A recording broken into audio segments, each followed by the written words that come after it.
Welcome to the 2022 Pine Tree Speech, sponsored by Heart and Key.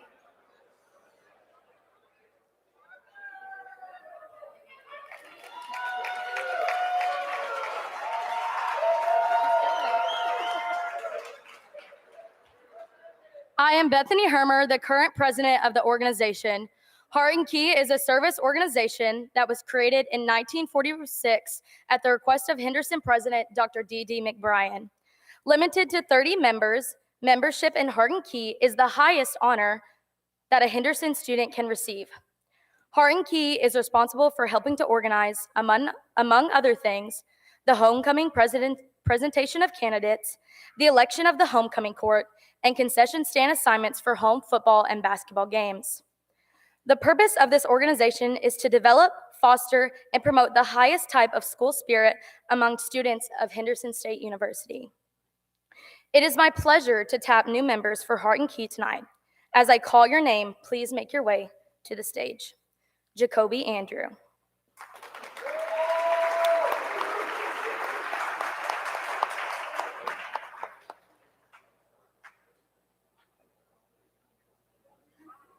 Go ahead.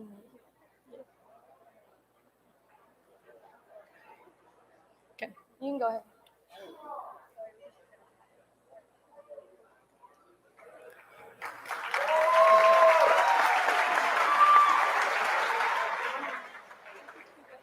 Carson Bearden.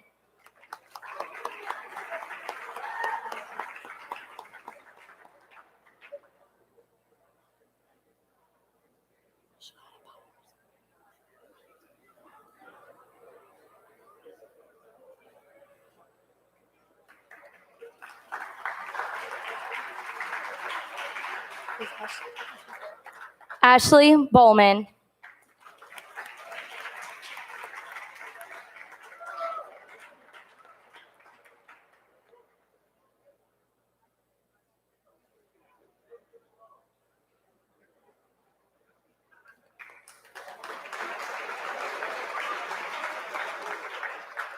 Morgan Daniel.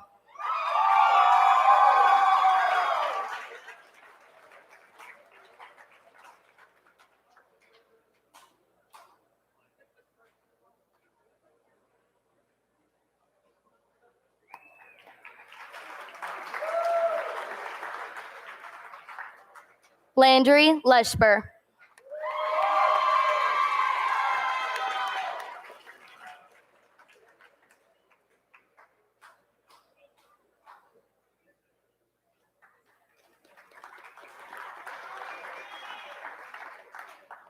McKenna Norris.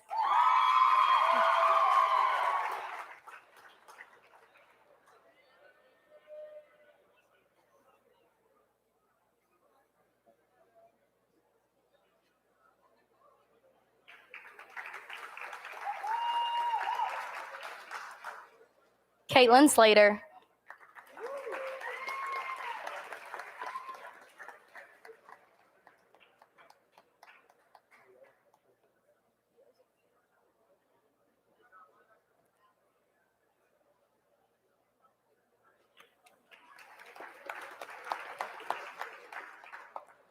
Kyle White.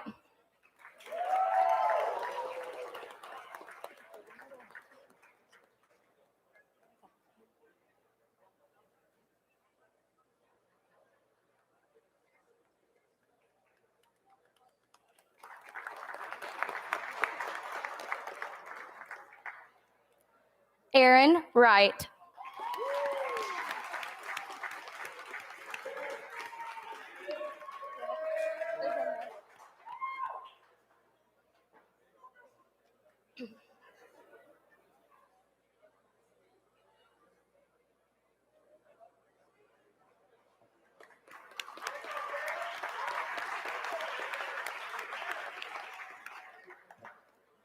Kaylin Wright.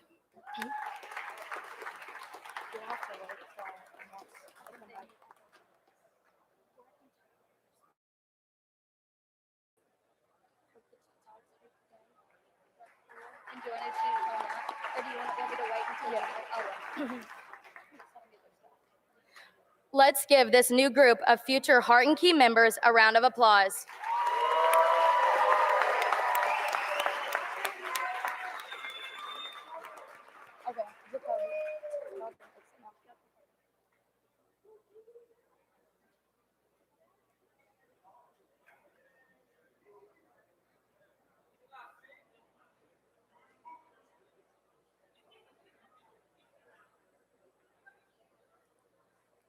Now it is my pleasure to introduce tonight's speaker.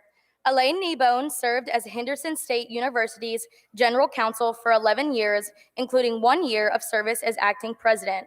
A Ready by birth, Elaine's father taught at Henderson for 39 years. She is an HSU graduate, and her husband and her sister are also Ready graduates.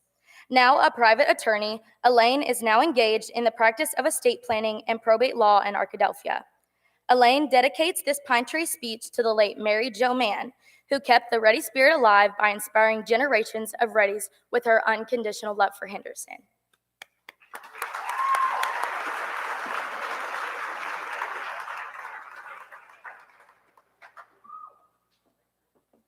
Welcome to the 2022 Pine Tree Speech, the first normal Pine Tree speech in years. I'm Elaine Nibone, and it's my honor to give this speech to you and to share some of the traditions and history of the School with a Heart. I thank Heart and Key for carrying on this unique tradition of our school and for inviting me to take a part in it. Pine trees. This is the way this speech has started for decades. It's my privilege to stand in the footsteps of Amy Jean Green and Mary Jo Mann, who were two Henderson legends. Each one of these ladies gave this speech for 30 years apiece. They also devoted most of their lives to Henderson. So why are Readys so fixated on pine trees? Well, pine trees are an important resource in South Arkansas, and you know that you're surrounded by them on this beautiful campus. But also those trees are very important in Henderson's history and also to the alumni of this school. Amy Jean Green, who I just mentioned, was an education professor, and in 1946, down in the dumps, she wanted to build some spirit and build community among the student body. So she decided to gather all of the incoming freshmen that year under the pine trees to tell them the story of Henderson and to teach them all of the traditions. There was so much talking about pine trees that they joke speech, and of course, that's what we call it today. If those pine trees could talk, they'd tell you about the traditions of a school named Henderson that has been on this very spot, though by various names, for 132 years. They would tell you about belonging. They would tell you about caring.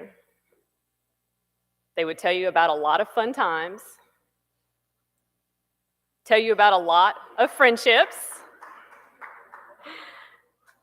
that are all part of the Ready spirit. And they would tell you stories that have existed throughout generations, the same ones our alumni have told and retold around the world, the stories of the School with a Heart. This year, you are beginning the 132nd session of this school on this very site. Those first students started in 1890 on September the 3rd. The Methodists of Arkadelphia got the grand notion that they could buy a cotton field and build a school to educate the men and women of Arkansas. They called it Arkadelphia Methodist College. Dr. John McLaughlin, a Methodist minister, is considered to be their founder, and he served as the first chairman of the school's board. By the way, a few years earlier, in 1886, the Baptists beat us to it and started a school across the ravine. So suppose you were a freshman in 1890. That first year, there was no electricity, there was no telephones. You might have traveled to campus by a horse-drawn wagon. The first 3 students came from Amity in a wagon on a very hot summer. Might have come by train, or if you were really lucky, by horse and buggy like this. but a whole lot less to move in than you guys did. You would have passed the Bartman House at the end of Henderson Street, and if you were here a few years later, you would have seen Captain Henderson's place on the corner. He was Charles Christopher Henderson, the one for whom Henderson would eventually be renamed, after he donated his own money. Much of it was made through his pine timber business to keep the school going through a rough period. So we have always owed a debt of gratitude to our pine trees. As we turn the pages of yearbooks, which have been around since 1906, by the way, I'll tell you a little bit about how it was.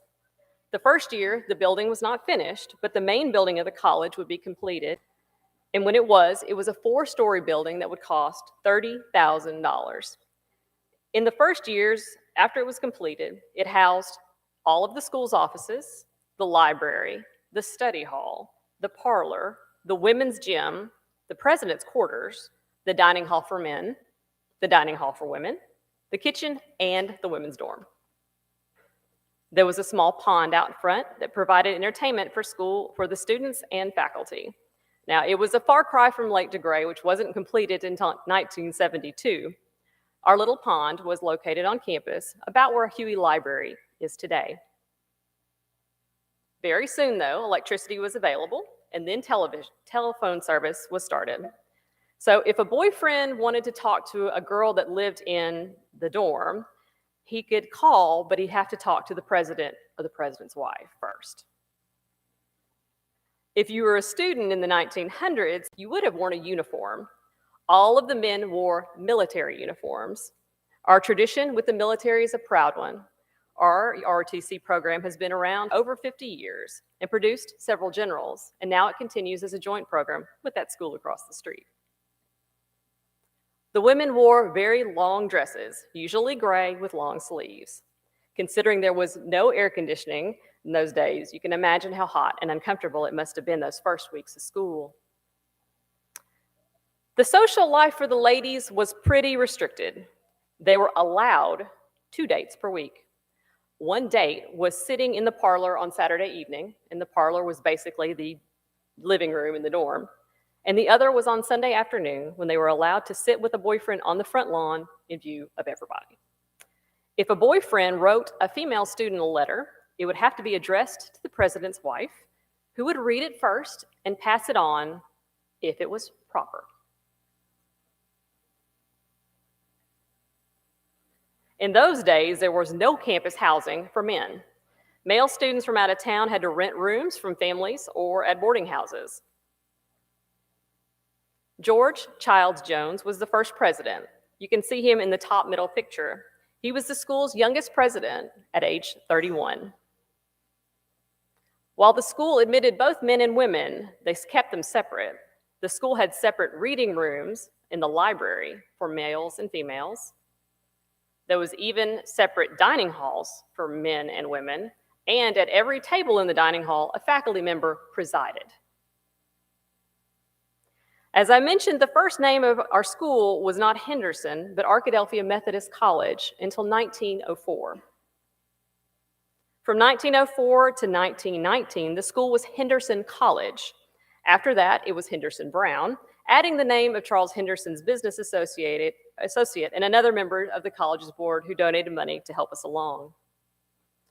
Now, I'd like for you to imagine yourself on a cold morning in February of 1914. You awake to the sound of the college's bell and gunshots. The bell is tolled and the guns are fired to summon help because there's a fire raging in the main building of Henderson College. The women of the college, both students and faculty, who are asleep inside are awakened by the noise. They're startled, but fortunately, they quickly evacuate. The men of the college run from their rooming houses along 12th Street. Everyone in earshot tries to save the beautiful building, but their efforts will be futile. Henderson College students, faculty, and staff, townspeople from Arkadelphia, and believe it or not, students and faculty from across the ravine at Ouachita College join together and try to save what could be saved. They lined up to pass the treasures of the school from hand to hand, from the building out to the lawn to safety.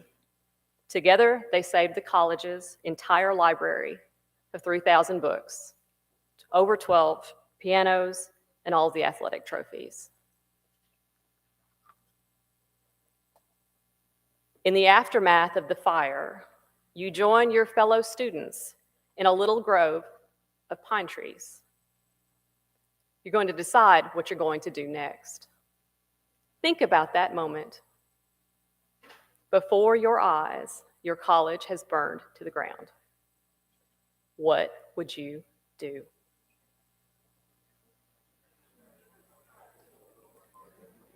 Many say the ready spirit was born on that cold February morning because that group of students decided they would not abandon their college.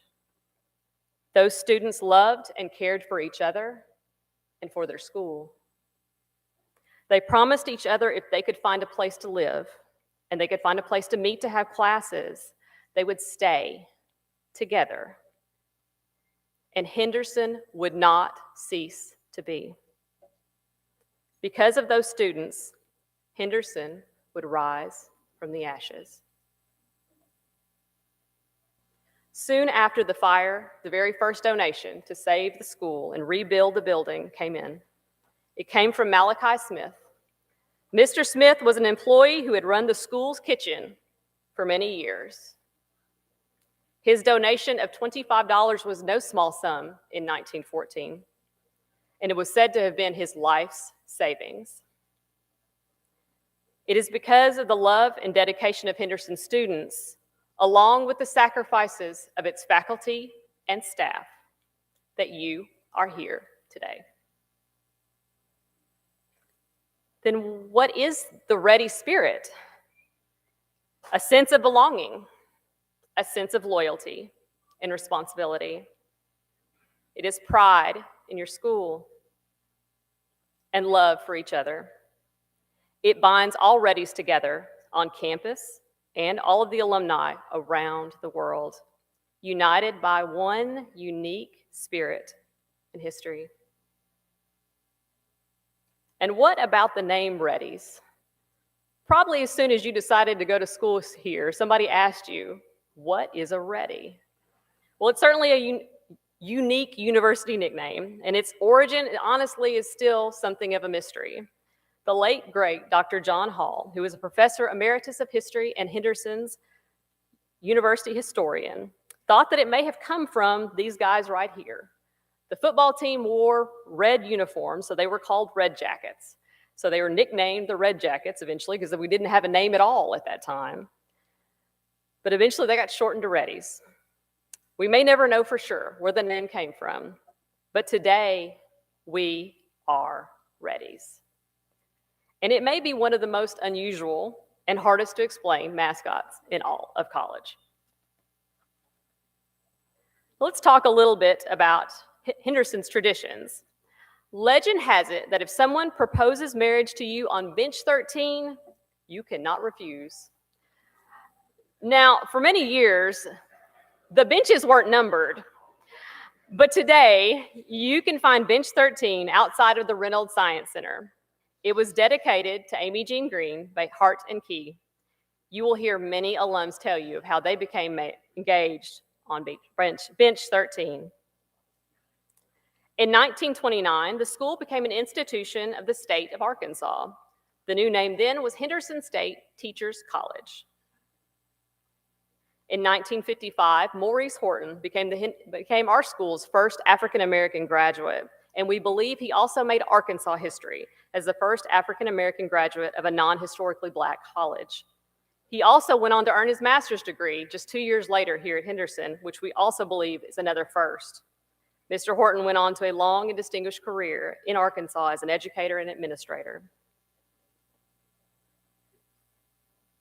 In 1967, the school became Henderson State College, and finally, in 1975, the school became Henderson State University. And in 2021, the school became a part of Arkansas State University system. So let's take an imaginary stroll through campus, and I'll point out a few of our important landmarks. In 1903, the campus received a number of improvements. Among them is a lovely wrought iron fence along Henderson Street. You can still see this fence today. It is the only existing landmark from the days of Arkadelphia Methodist College. The brick pillars at the front gate were a gift of the class of 1920. And the bell you see mounted on the front lawn was the bell that signaled the change of classes.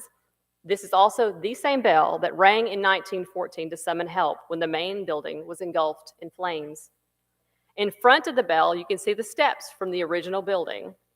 Now, this bell no longer has an actual clapper inside, but it's said sometimes it mysteriously tolls during homecoming week to signal a forthcoming Ready football victory.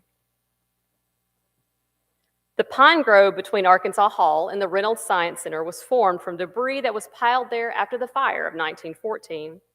It isn't quite as large as it once was because those two buildings have grown, but the remaining trees remind us of the origins of the Ready spirit. The giant oak trees on the south lawn were planted in 1896. Each tree was planted by an elected female student who named the tree after her favorite Ready guy. Many of the original trees have been lost, but more have been planted to keep the south lawn so beautiful. You'll also notice a small stand of holly trees around the campus, particularly the little grove near the bell on the south lawn. Each holly was planted in a ceremony and represents a memorial for a Ready who lost their life in war. The first were planted after World War I. The others were planted after the fallen in World War II. The school continues to maintain this holly grove in their memory today. Outside of this building, Arkansas Hall, and in the Garrison Center, there are also memorials to alumni lost in Vietnam. The Newberry House was built by Farrar Newberry, who was an alumnus of Henderson and started his education here in the first grade and finished with a bachelor's degree. The Newberry family called it home place, and since 1969, it has served as the president's home for Henderson, and it is now home to Henderson's chancellor, Dr. Charles Ambrose. The Bartman House was built in 1860. It is on the National Register of Historic Places. The university renovated it, and it now serves as an alumni house with office space for alumni in development. The Captain Charles Henderson House is a beautiful showplace for Arkadelphia and this campus. It too is on the National Register of Historic Places. We all celebrate that this beautiful, gracious home has just reopened its doors as an inn and event venue. It is especially dear to the Ready family because it was Mary Jo Mann's family home for 60 years. The Centurion was a gift from the Student Government Association and student body during Henderson's centennial in 1990. The four pillars represent Henderson's students, faculty, staff, and alumni. Some of the oldest and grandest traditions involve homecoming and the Battle of the Ravine, which is our game against Ouachita. That's the Baptist school I mentioned earlier. Because the football teams can walk across the highway to the opposing team's field, it is the shortest road trip in all of college football. The first football game against Ouachita was played in 1895. When Mary Jo was a child, this big football game was played on Thanksgiving Day, was homecoming for both schools, and was the biggest event of the year for the whole community with a giant parade through the middle of town. One of the oldest legends involving homecoming is the story of the Lady in Black. As it came to be known, Miss Mary Sue Mooney told a professor who also lived in the women's dorm back in the college's very early days would tell this story to freshman women. Once upon a time, a beautiful Henderson woman fell in love with a man from across the ravine at Ouachita. Can you imagine that?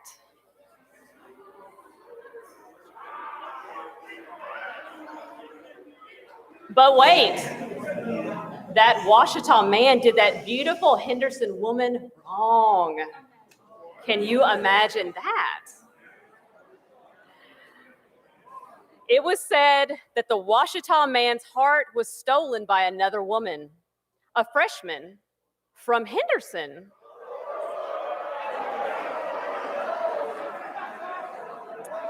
Now, freshman women have stolen the loves of upperclassmen since time immemorial. And it's a very sad thing, unless you are that heart-stealing freshman. The heartbroken, beautiful Henderson woman dressed herself in the black of mourning. Then she wrapped herself in chains. She made her way by candlelight to the beautiful bluff overlooking the Washita River the night before homecoming. She looked over, she jumped, and plunged to her death.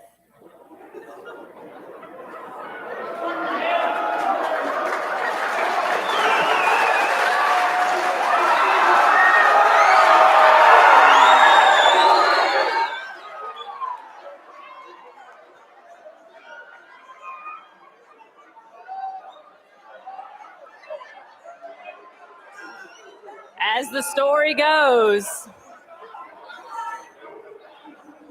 every year during homecoming week, this poor, broken soul returns to campus to search the residence halls, looking for the freshman student who stole her love. You don't have to be afraid, though, because if you hear chains rattling slowly, or see a candle flickering, or glimpse a shadowy figure in the hallways of your residence hall, if you did not steal this poor soul's love, you have nothing to fear.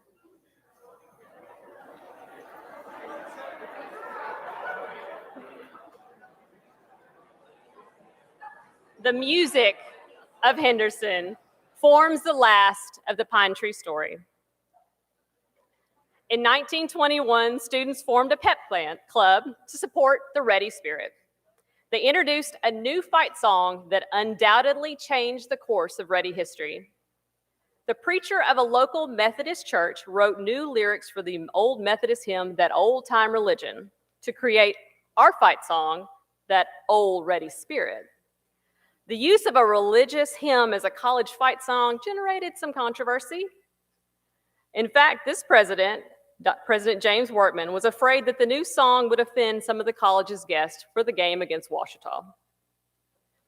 He persuaded the cheerleaders not to use it that year, but it was too good to be kept down, and the cheerleaders introduced it again the next year, and it caught on, and we hear it today.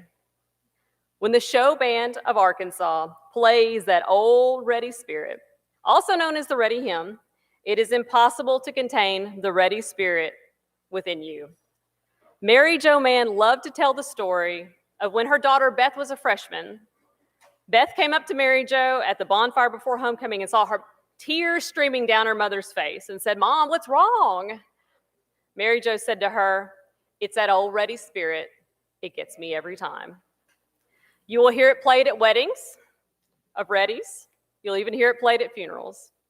One faculty member's son thought a congregation at a church sang the wrong words when he heard the actual old-time religion sung. It is very likely that this song will become a part of you. I know that there are some band members, especially seniors, who get tears in their eyes when they play it.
By the way, the 1951 yearbook says that the Henderson band plays for everything except exams. Still true today. Mary Jo said that the show band made the pine tree speech. We thank the show band of Arkansas for their important contribution and role in keeping the Ready spirit bright and vibrant. Thank you.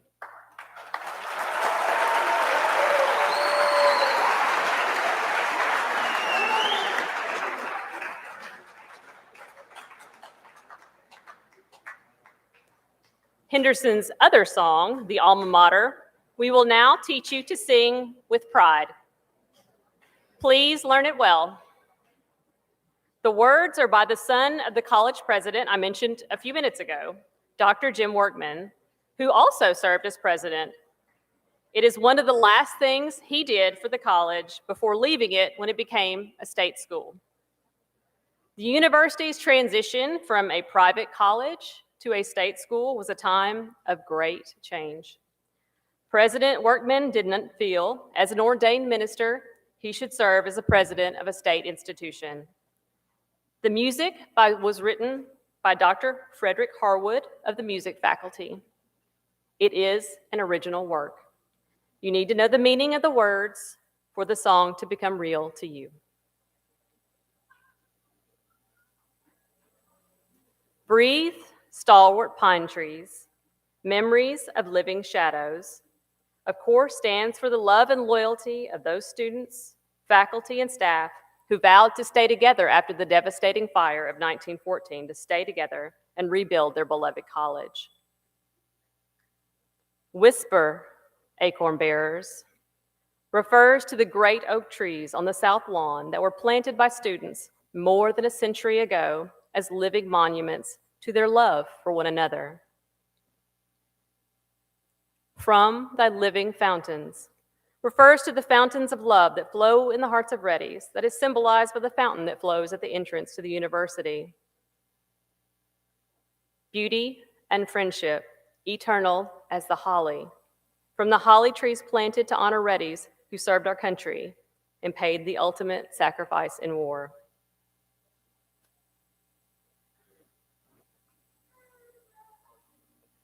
Into all thy children, Alma Mater, Henderson. As you have heard here tonight, Henderson has faced many trials and tribulations in its long history. We know that some things change and will continue to change, but some things never change. The beauty of an oak tree, the love of friends. May the Ready Spirit be with each of you.